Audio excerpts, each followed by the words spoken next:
It's 10 o'clock. This is Sky News at 10, our top story. No confidence. France is plunged into a fresh political crisis as MPs vote to oust the Prime Minister. Vous avez le pouvoir de renverser le gouvernement. You have the power to overthrow the government, but you do not have the power to erase reality. I'm live in Paris as Francois Bayrou pays the price for what appears to be a staggering miscalculation after telling Parliament to back him or sack him. Also tonight, gunned down in rush hour. 2 attackers kill 6 people as they open fire on a bus in Jerusalem. Sketchy details. The White House dismisses the Democrats' release of a suggestive letter to Jeffrey Epstein, purportedly signed by Donald Trump. A top priority, the new Home Secretary warns the UK could suspend visas from countries who don't agree to migrant controls. Plus, a royal return. Prince Harry pays his respects on the 3rd anniversary of Queen Elizabeth's death as he begins a week of UK engagements. And we'll take a first look at tomorrow's front pages. That's in our press preview from 10:30 right through to midnight.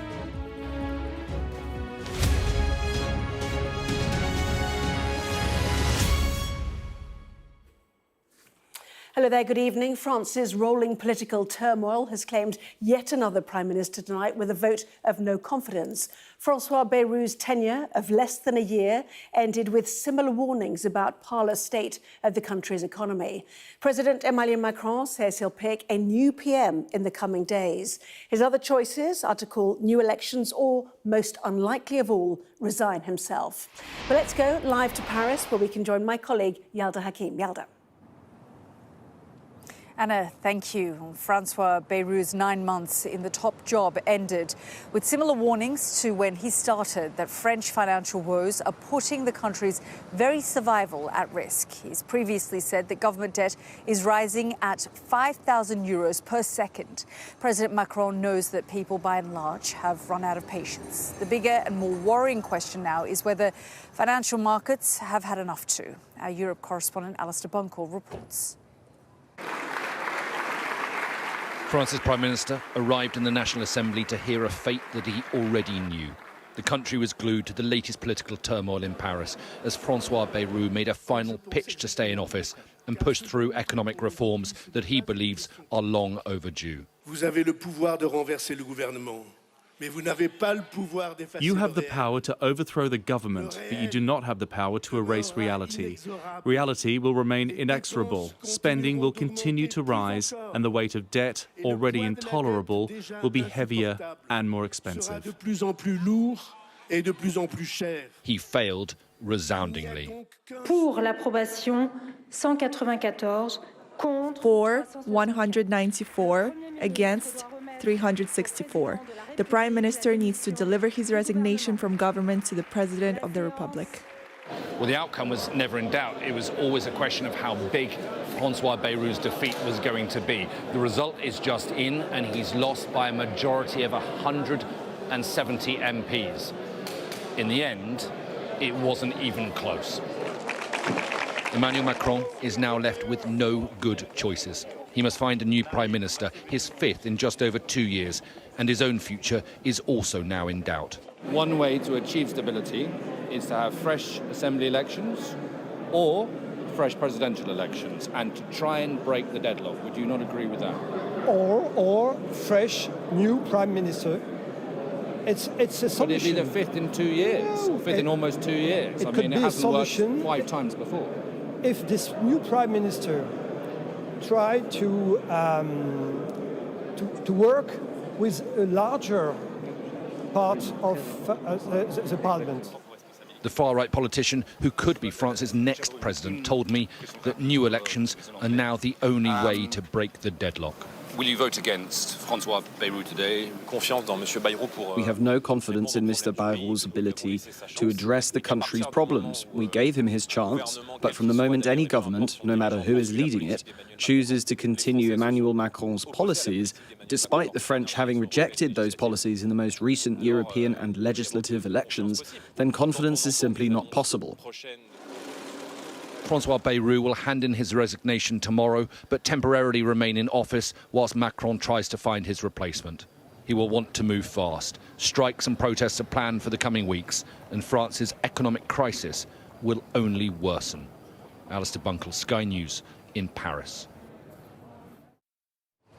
Well, for more analysis, joining me now is Agnès Poirier, French political analyst. Thank you so much for joining us here on the programme. It has been an eventful afternoon and evening, even though, as my colleague Alistair Bunkle said, the outcome we knew was going to be this. Yes, from actually 2 weeks ago when François Bayrou took that strange decision in a way. I mean, strange, not strange if you believe in miracles, but strange because straight away after he talked and said, I'm going to ask for the confidence of the National Assembly, then the far right of Marine Le Pen, the far left of Jean-Luc Mélenchon, but also, surprisingly, the socialists say, we will vote against you. So the figures were pretty obvious, and it did hope that perhaps by saying that everything was up for discussion, that it was opening a conversation about what was supposed to be, you know, we should do collectively to tackle the massive French deficit, that he would get somewhere. He tried it. I mean, he was on every platform, radio, television. He's a former teacher, so he was trying to educate not only the French, but obviously the 577 MPs. In the end, he failed.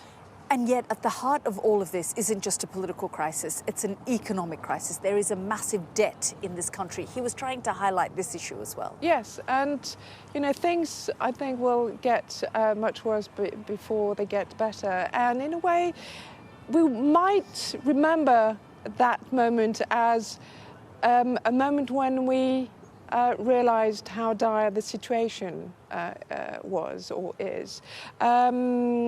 Yes, the French debt is, I think, second to the worst in the Eurozone. Only Slovakia is faring worse. And last year, the interest rates paid for that debt was 44 billion euros. The equivalent of the defense budget of France. And so the idea is only to stop it, you know, becoming out of control. Simply that. And it's a huge task, but it's also, it should be what every single French MP would want to do. The problem is the National Assembly is extremely fragmented, and you know, all the speeches today showed that there's a new violence in the French political life, and François Bayrou and his government were a victim of that new violence. Agnès Poirier, thank you very much for joining us here on the programme. So you've just heard there France now in a position where they will see the fifth Prime Minister of this country after François Bayrou, just 9 months into the job, 74-year-old former teacher being ousted. And we'll have to see whether this country continues to be gripped by this level of political uncertainty as it also grapples with its debt crisis. But for now, Anna, back to you in the studio. Yalda, live for us there in Paris. Thank you. Next tonight, at least 6 people have been killed in a shooting in Jerusalem, with at least 12 others injured. 2 Palestinian gunmen opened fire on people, according to Israeli officials. It happened at a major intersection in the north of the city, where police say the attackers were shot dead. Footage from the scene shows people fleeing a bus stop at the intersection during the busy morning rush hour. Our Middle East correspondent Adam Parsons has this report now from Jerusalem. Rush hour in Jerusalem, and the bus on the right is suddenly attacked. You can hear the shots from 2 gunmen. Passengers flee, some of them falling. A bullet hits the coach next to this car. But this man survives and takes cover. And then we see armed Israelis arriving, and within moments, the gunmen have both been shot dead. But alongside them, victims of the attack, dead, wounded, traumatized. Suddenly, I see the terrorist along with another person. They started shooting with guns. They were shooting and shooting and shooting. and then he came to my direction. He tried to shoot me. I jumped into the bus inside. I crawled inside and hid behind a bench. The Prime Minister was quickly at the scene, meeting emergency responders and vowing not to be dissuaded from his hardline policies in Gaza and the West Bank. These murders, these terror attacks on all sides, in all fronts, do not weaken us. They make us more determined to complete the missions that we have undertaken. At the same time, Israeli police were flooding the town of Katana, believed to be the home of the attackers. Among those arrested was the father of one of the suspects. Israel's hardline minister, Itamar Ben-Gvir, has already said he wants all family members to be deported. Ben-Gvir was also on the scene of this attack. He's likely to use it to renew calls for Israel to annex Gaza and most of the West Bank. Well, the debris from this attack is now being cleared up. It's not the first time that people have been shot at a bus stop, but this has the potential to reverberate, because Israel at the moment is such a divided, tense society, particularly around the question of its relationship with the Palestinians. And the response to this attack could shape Israel's policy for years to come. This is a Jewish area. Among those who came here, we found differing responses. I think that, like, we can't go into Arab villages, the Arabs are not supposed to get into us. Any Arab. Arabs are not allowed to walk in to here, never. And even if they want to come into work, even if they want to come up the hill, they're not allowed to stay in Israel, because Arabs are always going to want to kill Jews. We need to learn how to figure out how to end this conflict, how to live here together in peace, because that's the only way we're gonna end up not having terrible attacks like this. Jerusalem is rarely the stage for this sort of attack, and that means they reverberate more when they happen here. In Israel, every action brings a reaction. A response to this is inevitable. Adam Parsons, Sky News, Jerusalem. In Washington, Democrats have released a suggestive birthday letter to Jeffrey Epstein, purportedly signed by Donald Trump. The president has denied having anything to do with it. Well, let's bring in our US correspondent, James Matthews, who joins us live from Washington. This, of course, the issue that won't quite go away, James, but remind us about this letter, this card, and what the White House has said tonight. Hi, Anna. Yeah, you'll remember the story broke in July. The Wall Street Journal reported that Jeffrey Epstein, for his 50th birthday, old pal, remember, of Donald Trump, was given a birthday book by friends. In this birthday book was said to have been a picture.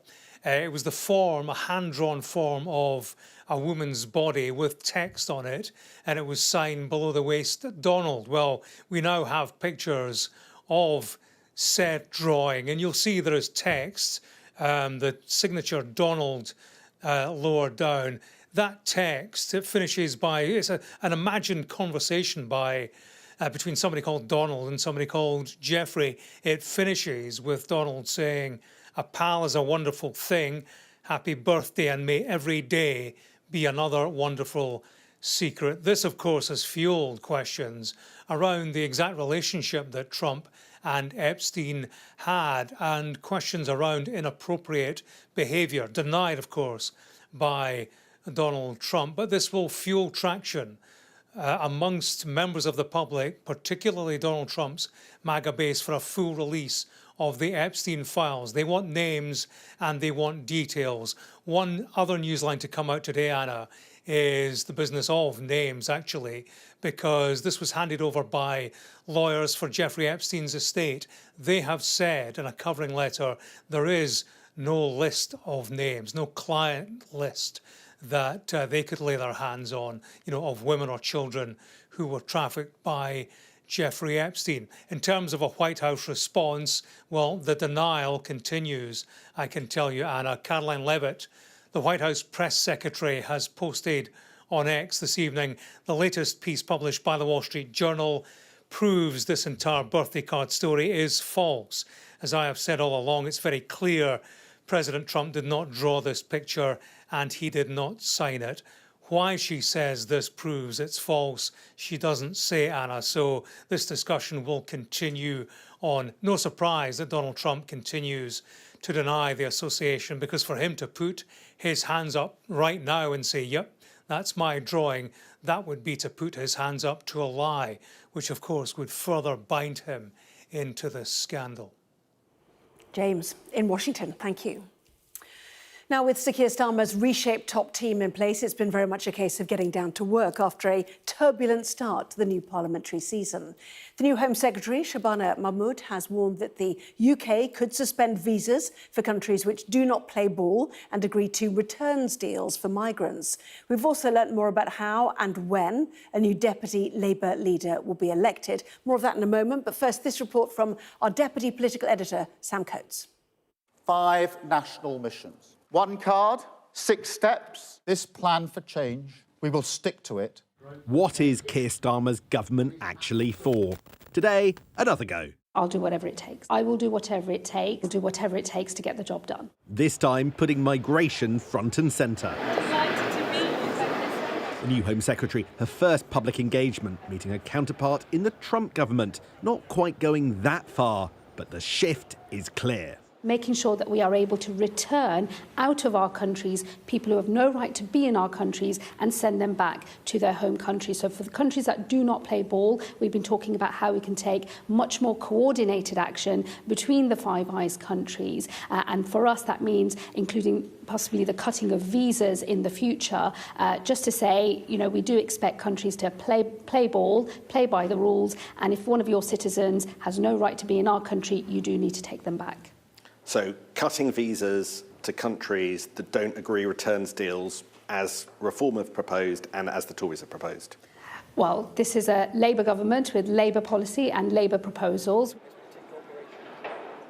A new Home Secretary, a new tone from the top. Shabana Mahmood is adopting Reform UK proposals on returns agreements with other countries, while also outlining her long-standing position in favour of ID cards, even through periods where Keir Starmer's Labour Party was against. This might make her more popular with the public at large, but it's unlikely to endear her to the Labour Party. Also walking towards a row, the new Work and Pension Secretary in charge of welfare. Having parked this issue after a pre-summer defeat, he issued a statement asking tough questions as he brands young people out of work a concern. All these signals likely to unnerve union delegates in Brighton as a rapid timetable is set to elect a new Labour deputy leader. There needs to be A-left candidates for deputy leader of the Labour Party, and by that I mean someone who voted for a ceasefire and someone who voted against disability benefit cuts, because the deputy leader is meant to be the voice of members at the top table. This unholy rush for the nomination process of just a couple of days shows a leadership that seems determined to shut down discussion. So much attention will now be off the new ministers and on the deputy leadership contest. Division and discord, just when Keir Starmer needs to focus his troops on his vision for the future. Sam Coates, Sky News, Westminster. So the race to replace Angela Rayner as deputy leader of the Labour Party has truly begun. Today, the party confirmed the timetable for when her successor will be in place. Our political correspondent, Serena Barker-Singh, has been taking a look at how the contest will play out. This leadership race is important. The deputy leader is not only the second highest ranking politician in the Labour Party, but this race comes at a time when the parliamentary Labour Party is particularly fractious. Members will also get their say, and some think it could be a referendum on Keir Starmer himself and his government. So when does it all kick off? Well, extremely quickly, actually, because Labour's National Executive Committee have already met and decided on the timetable and process. Candidates essentially have a day now to decide if they want to throw their hat into the ring, because nominations open on the 9th of September, and a round of hustings with MPs will follow. And the deadline to cast their nominations is very shortly after that. Now, the threshold, though, is very high. They need 80 MP nominations to get to the next round. That's 20% of the parliamentary party just to get on the ballot. And then candidates must also have at least either 3 affiliates groups, including 2 unions, or 5% of local parties, all before Labour conference on the 27th of September. And it's only after all of that when members will get their say. Now, voting will be both electronic and postal, where every member gets one vote. And for members, you have to have been continuously in the Labour Party for at least 6 months in order to vote. It will be a single-round preferential voting system, so candidates will need more than 50% of the vote, with the final result on the 25th of October. So this whole process means it's likely that not many MPs will make it to the final stages, but it will be an interesting test of where this unwieldy party is at. You've got different groups in the Labour Party, so for Starmer loyalists, there's no clear choice. Some prominent women cabinet ministers have already ruled themselves out. But for Starmer critics, they have now the perfect vehicle to air their grievances, a drawn-out contest which could easily overshadow the Labour conference. Then those in the middle say they will unite the party. And you never know, the ambitious but unpredictable 2024 intake might put up one of their own. Essentially, the sudden nature of this contest, coupled with the speed, really means anyone now has a shot. Well, let's go live to Downing Street and our political correspondent, Liz Bates. Well, a tight timeline, Liz. How's that gone down amid suggestions this would all end up being a referendum on Starmer and his leadership? Well, Anna, I mean, first of all, when it comes to the issue of this being a referendum on Keir Starmer, I think there were real concerns a few days ago in Number 10 that that's what could happen. But I think that is why you see this tight timetable that's been brought in. This is Number 10 really wanting to throw a bucket of cold water on any kind of really divisions that could go on for many weeks and be very damaging to the government. You saw there from the left wing of the party, Richard Bergen. He often speaks for the group that is known as the Socialist Campaign Group, those left-wing Labour MPs that were very prominent during the Corbyn era. He is clearly not happy about the timetable. They have, it looks like, chosen a candidate this evening, Bel Ribeiro Addy. She has thrown her hat into the ring. She's the first candidate that we have. She says, I'm putting myself forward to stand as Deputy Leader of the Labour Party. I look forward to explaining why over the 3 short and undemocratic days we have to do so. She is clearly unhappy with the timetable. I think that wing of the party really believe that they just simply have not got enough time to put a proper challenge forward for the government, but we do have a candidate. When it comes to the government candidates, we're getting a better sense this evening of who that could be. One of those candidates we think could be Alison McGovern. There's been a lot of discussion about her today in Westminster. She's a minister. She's well liked among the parliamentary Labour Party, and she's been considered a very well-performing minister. I think there is a lot of good feeling towards her in Number 10. She could be a strong candidate for the government. A Cabinet Secretary of State has also, I think, been mulling whether they should step forward. Bridget Phillipson is one of the only high-profile candidates that has not ruled themselves out. So it does seem like she might be considering putting herself forward as the government's choice. We'll have to see how this all unfolds in the next few days. There could still be a more centrist candidate that could win over a big swell of support for the party. But one of those, Louise Haigh, former Transport Secretary who had to resign last year, she's ruled herself out. A couple of others, Emily Thornberry, Lucy Powell. Still not a lot of confirmation this evening, but those deep divisions that were threatening to explode, at the moment, it does look like Number 10 is keeping a lid on that. We'll find out those names soon enough, of course. Liz, thank you very much indeed. Live for us there in Downing Street. A reminder that Sky News will be hosting a debate on one of the big issues of the day. The immigration debate will be in Birmingham this Wednesday, the 10th of September. It will be hosted by Sky's Trevor Phillips, and representatives of the main parties will attend. Well, scan the QR code on your screen now if you would like to be in that live audience and ask a question.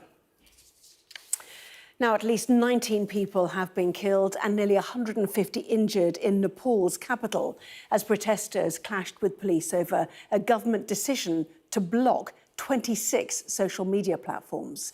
The government says the firms failed to comply with requests to register their companies. Police were said to have shot at protesters trying to storm the Parliament building. An Australian woman who murdered her estranged husband's parents and aunt by feeding them beef Wellington laced with poisonous mushrooms has been jailed for life to serve a minimum term of 33 years. The sentence is one of the longest ever handed to a female offender in Australia. It means Erin Patterson will be in her 80s before she can apply for parole. Heathrow Airport's Terminal 4 has reopened after the emergency services responded to what they initially described as a possible hazardous materials incident. An airport spokesperson said at around 6:40 p.m. the check-in area of the terminal had been closed and evacuated. Paramedics assessed 21 people at the scene. One person was taken to hospital, but the Met Police says no trace of an adverse substance has been found. Prince Harry has laid a wreath and flowers in memory of his grandmother, the late Queen, on the 3rd anniversary of her death.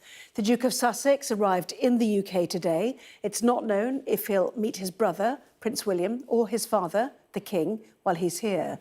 A warning: this report from our royal correspondent Rhiannon Mills does contain some flash photography. It's been a while since we've seen this. Both brothers out on engagements in the UK, but sadly it seems still so far apart. Prince Harry has flown in for what him and his team want to be a trip with no negativity. The Well Child Awards, always an event where he shines. The children don't seem to care who he is or what they ask. His speech acknowledging what this charity family has meant to him. So much has happened since those early days, for me, for you, and for Well Child. The world has thrown a fair few challenges our way. But through it all, Well Child has remained rock solid in its mission: to give children and young people with complex medical needs the chance to thrive. Not in hospital, but at home, surrounded by family, friends, and community. Singer Joss Stone has known Harry for a while and feels he's been given a rough ride. I think people talk a lot and they don't know a lot. And when it comes to people like Harry and people, anybody in the public eye, it doesn't really matter who. The proof's in the pudding. So at the end of the day, he does really good work for people. His arrival came on a poignant day for the royal family. Gun salutes marking 3 years since Queen Elizabeth died. The King, seen at church yesterday, was spending his accession day privately in Scotland. Whether he's going to travel to London in time to see Harry, the palace won't say. But we do know that Harry is going to be around for most of the week. Even the run-up to this trip has felt really different. His team have been very open about what he's doing, and there's not been the same level of secrecy. They have wanted to stress they want no negativity around this visit. But the one thing they have still been really quiet about is anything to do with the family. We were told that Harry went to Windsor to lay flowers as a tribute to his grandmother, taking him even closer to Prince William, who at the same time was just 8 miles away with the princess, sharing stories with members of the Women's Institute who had met his grandmother. It was a day which was a reminder of how families do go through painful times. With talk of reconciliation and a potential reset, we wait to see if the Windsors are any closer to moving on. Rhiannon Mills, Sky News in central London.